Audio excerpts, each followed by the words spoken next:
Les éditions Siegfried présentent Le Docteur Pascal d'Émile Zola, interprété par Hervé Lavigne.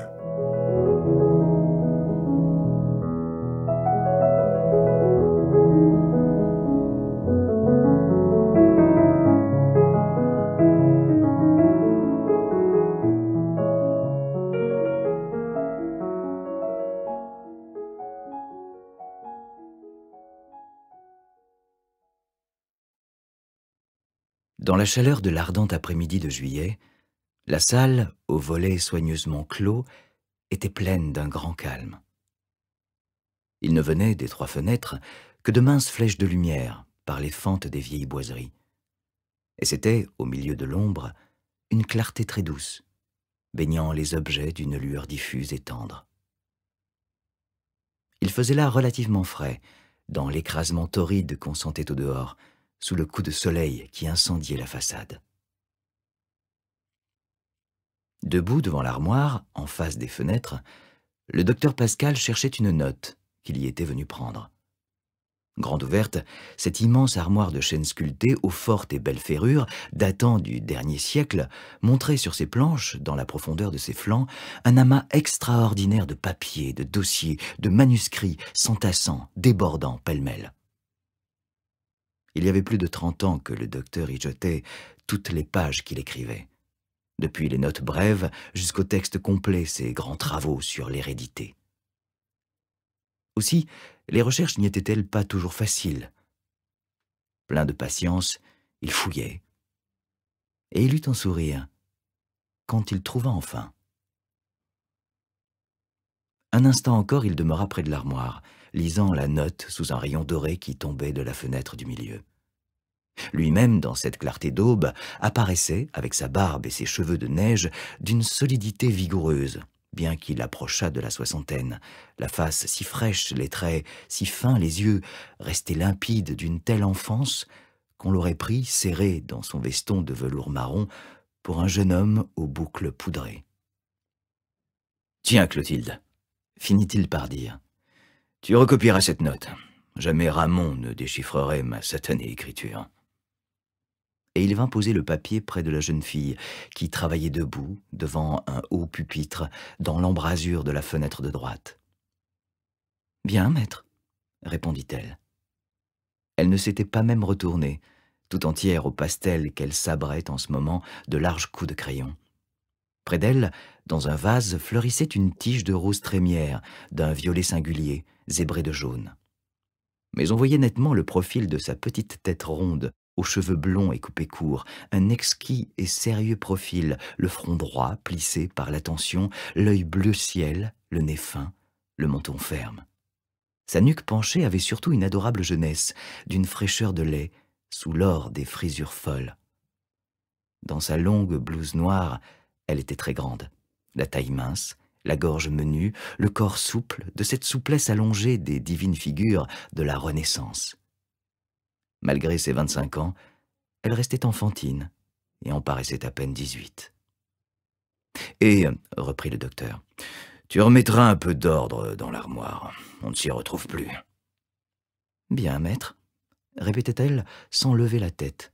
« Tout à l'heure. » Pascal était revenu s'asseoir à son bureau, à l'autre bout de la salle, devant la fenêtre de gauche.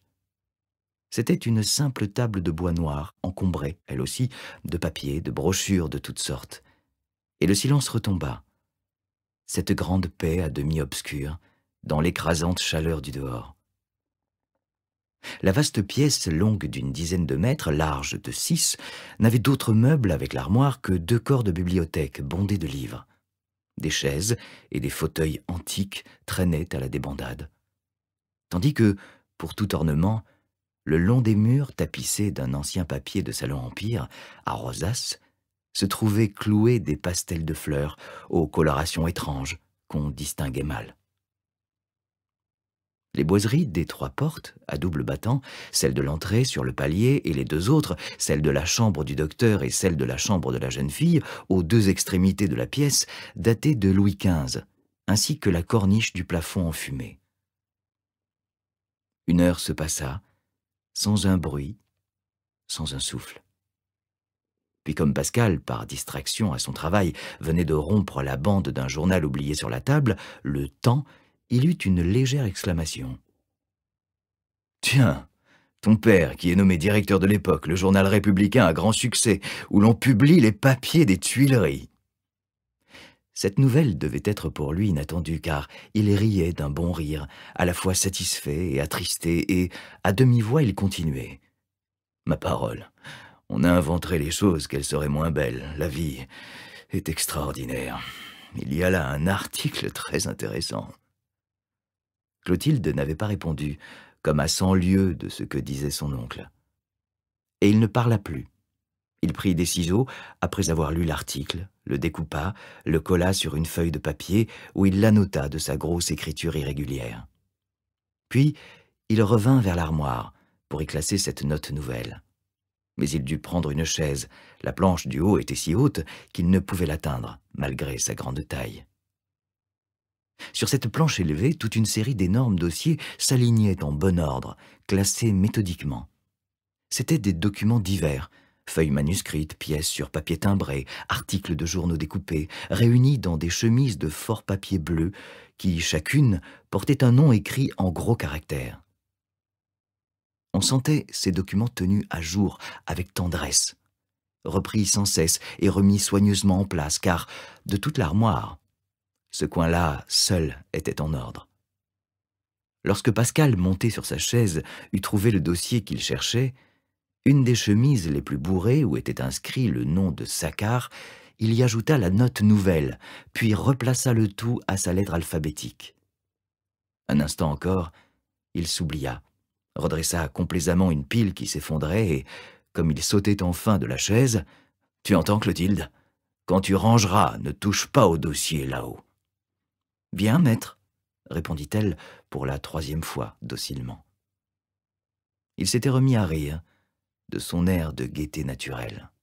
« C'est défendu. »« Je le sais, maître. » Et il referma l'armoire d'un vigoureux tour de clé, puis il jeta la clé au fond d'un tiroir de sa table de travail. La jeune fille était assez au courant de ses recherches pour mettre un peu d'ordre dans ses manuscrits. Et il l'employait volontiers aussi à titre de secrétaire. Il lui faisait recopier ses notes lorsqu'un confrère et un ami, comme le docteur Ramon, lui demandaient la communication d'un document. Mais elle n'était point une savante. Il lui défendait simplement de lire ce qu'il jugeait inutile qu'elle connût. Cependant, l'attention profonde où il la sentait absorbée finissait par le surprendre.